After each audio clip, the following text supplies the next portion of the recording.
Consideraciones generales. Hemos venido hablando de la renta de la tierra y de su propiedad en el caso de que sea trabajada o siquiera administrada por el propietario, de la misma manera que al estudiar el capital solo nos referimos al capital productivo y no al especulativo, cuya injusticia es mayor y que sin embargo en el actual orden social facilita la más decisiva influencia.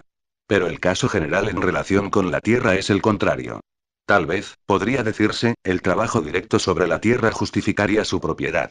Pero cuando nunca el hombre la trabaja, cuando son otros los que la laboran y el propietario recibe las ganancias, ¿cómo es posible que esa tierra que otros trabajan le otorgue derechos? Nuestros grandes propietarios o hacendados son hombres que muchas veces ni siquiera conocen sus tierras y que en la totalidad de los casos no las trabajan. Son otros los dedicados a su laboreo, mientras el propietario se enriquece con el fruto del esfuerzo ajeno. De aquí nacen dos aspectos del problema que conviene analizar separadamente. Uno que hace relación a los propietarios y otro a los trabajadores. En cuanto dice relación al primero, debe considerarse el caso de la explotación directa y el de explotación por arriendo. Al propietario que directamente ve por sus fincas el valor de la tierra, tengámoslo en cuenta, no depende propiamente de sus cualidades intrínsecas, pues ellas en la mayoría de los casos no representan cantidad alguna en el juego de los valores cambiables.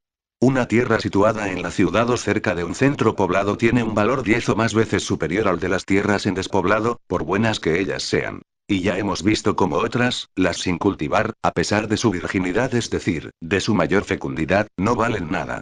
¿Quién produjo ese aumento de valor de las primeras? La sociedad, pues fue ella quien labrando todo lo que constituye el progreso elevó, y aún más, le dio el valor a esas tierras. ¿Es la sociedad la que recibe el beneficio? No. Es el propietario y por razones ajenas a su trabajo, sin existir motivo que justifique esa apropiación individual. Lo segundo que debe advertirse es el salario concedido por el patrón a aquellos que sí trabajan la tierra. Este se rige por el sistema que señalamos atrás y cuya desproporción y absurdo ya dejamos estudiado. Y hay condiciones peculiares que agravan el problema. El dueño territorial, cualquiera de los colombianos, sabe la manera inicua como al trabajador de los campos se le trata. A él no se le considera como humano. Es el siervo en la más dolorosa acepción. El propietario manda sobre el labriego, sobre su mujer, sobre sus hijos, en forma absoluta, y nada le está vedado. En el pueblo tiene toda la autoridad, y es conforme a sus deseos como todo se falla y reglamenta. Habrá que describir la vida del propietario territorial, y habrá que hacer consideraciones sobre los ningunos derechos sociales, ni políticos del labriego. No, todos conocemos esta situación, todos hemos sentido brincar la indignación ante el estado medioévico de nuestros labriegos. El amo todo lo recoge para sí, todas las ganancias le pertenecen, todos los favores y todos los privilegios. Cuando no administra directamente, arrienda las tierras. Su vida corre tranquilamente en Bogotá o en cualquiera otra ciudad, y mensualmente los hombres que trabajan le envían el fruto de su trabajo, para que complazca su opulencia y muchas veces sus orgías. Nunca un esfuerzo, una fatiga de su parte. Y por lo que hace a los labriegos, sería una irrisión siquiera llamados ciudadanos. No lo son. Qué vida más desgraciada la que arrastran estos parias de Colombia, que son por lo menos 3 de los 6 millones de habitantes que tiene la República. La ignorancia en que se les tiene les hace inconscientes de su derecho. Hombres que desde las 4 de la mañana a las 6 de la tarde luchan en las más duras faenas. Su alimento, el más miserable que pueda concebirse. Los 5 centavos, cuando más hasta 30, que se les pagan, no les alcanzan para comer. Vestidos, mucho menos han de tenerlos. Las enfermedades los minan sin la menor ayuda científica. La dispersión en que se encuentran no les permite asociarse para la defensa. Sus mujeres son obligadas a iguales trabajos. Sus hijos son esclavos a quienes también toca trabajar a pesar de su edad débil y su constitución naturalmente enfermiza. Sus hijas son la carne victimada, de la que los patrones, como decía O'Connell, hacen un instrumento de voluptuosidad. Su vivienda, su casa, es pocilga destartalada donde se albergan las más odiosas miserias.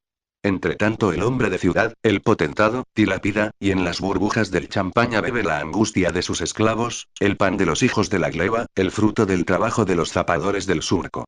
Indudablemente la vida del obrero de ciudad es vida de potentado ante la miseria escalofriante de nuestro labriego.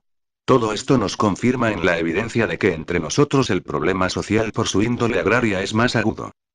Nadie, sin embargo, se acuerda de los labriegos, porque tanto se les oprime y en tal miseria se les mantiene, que ni siquiera son capaces de reclamar ni comprender que hay derecho para ese reclamo.